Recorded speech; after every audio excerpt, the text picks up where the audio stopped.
आज मैं आपको एक ऐसी टेक्निक बताने वाला हूँ जिससे आपका पढ़ने का तरीका बदल जाएगा। आपको चीजें ज्यादा याद रहेंगी और पढ़ाई में आपका फोकस भी बढ़ जाएगा। आप कॉलेज के स्टूडेंट हैं या किसी कॉम्पिटेटिव एग्जाम की तैयारी कर रहे हैं तो ये टेक्निक आप सबके बहुत काम आने वाली है। तो इस वीडियो को पूरा और एंड तक देखना। दोस्तों, जब भी आपको कोई इन्फॉर्मेशन या आंसर याद करना होता है तब आप क्या करते हो? उस आंसर को बार बार पढ़ते हो या उसको रटते हो या फिर उसको बार बार लिखकर याद करने की कोशिश करते हो। इस टेक्निक को कहा जाता है रिपीट एंड रिमेम्बर। लेकिन इसमें एक बहुत बड़ी गलती है जो आप हमेशा करते हो। आप आंसर को बार बार तो पढ़ते हो लेकिन उसको पढ़ने का तरीका वही रहता है, जिसकी वजह से चीजें आपके दिमाग में नहीं बैठ पाती। जैसे कि ये एक पैराग्राफ, अगर आपको इसको याद करना है तो सबसे पहले आप इसको अच्छे से पढ़ लो और पूरी तरह से समझ लो। फिर इससे रिलेटेड छोटे छोटे क्वेश्चंस को एक जगह पर नोट कर लो। फिर हर क्वेश्चन का आंसर याद करने की कोशिश करो। अगर याद नहीं आए तो फिर से पूरा पैराग्राफ पढ़ो। लेकिन अब आप उस पैराग्राफ को उस पर्टिकुलर क्वेश्चन के आंसर को ढूंढने के लिए पढ़ रहे हो। तो अगर आपके पास ऐसे 5 क्वेश्चंस हैं तो आप इस पैराग्राफ को 5 बार पढ़ोगे, लेकिन अलग अलग क्वेश्चंस के आंसर ढूंढने के लिए।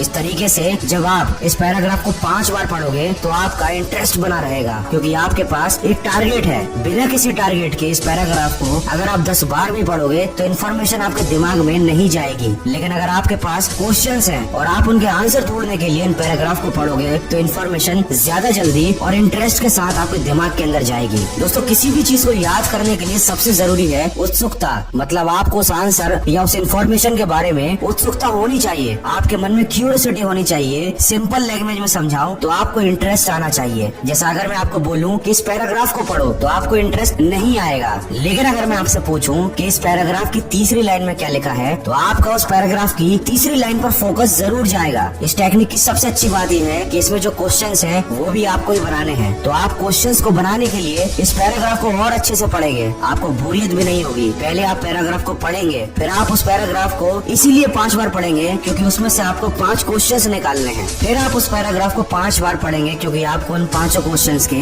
आंसर भी ढूंढने हैं। इस मेथड को आप एक बार ट्राई करके जरूर देखना। इससे आपको याद भी जल्दी होगा और पढ़ते समय आपको इंटरेस्ट भी आएगा, नींद नहीं आएगी। दोस्तों, हर इंसान के याद करने की क्षमता अलग अलग होती है। माना कि हमें खुद को किसी और इंसान से कंपेयर नहीं करना चाहिए, लेकिन अपनी क्षमता के हिसाब से हमें पूरी कोशिश जरूर करनी चाहिए। अगर आप अपनी 4 सेंसेस का इस्तेमाल करेंगे तो आपको चीजें ज्यादा याद रहेंगी। सुनना, देखना, लिखना और बोलना। जब आपको कोई आंसर या कोई टॉपिक समझाए तो उसको ध्यान से सुनिए। जब आप किताब से पढ़ें तो चीजों को फोकस के साथ देखिए। बार बार लिखकर या ऊपर बताई गई टेक्निक का इस्तेमाल करके उनको याद रखिए। आईने के सामने खुद को वही आंसर बार बार समझाएं या फिर अपने किसी फ्रेंड को उस टॉपिक को पढ़ाएं। इससे वो चीज आपके दिमाग में बहुत अच्छे से बैठ जाएगी। तो इस वीडियो में बताई गई टेक्निक को एक बार यूज करके जरूर देखिएगा, आपको डेफिनेटली फायदा मिलेगा। दोस्तों, याद करने का तरीका तो आपने जान लिया, लेकिन इसके अलावा 8 ऐसे टॉपिक हैं जो हर स्टूडेंट को जानना बहुत जरूरी है। जैसे कि पढ़ते समय आलस से कैसे हटाएं, रात भर जागकर पढ़ने का तरीका क्या है, फोकस पावर बढ़ाने का तरीका क्या है, और ऐसे ही टोटल 8 टॉपिक जो अभी आपके सामने है। मिलूंगा आपसे अगले वीडियो में जो आपके जीवन में सकारात्मक ऊर्जा को भर दे और आपको दिखाए एक सही दिशा।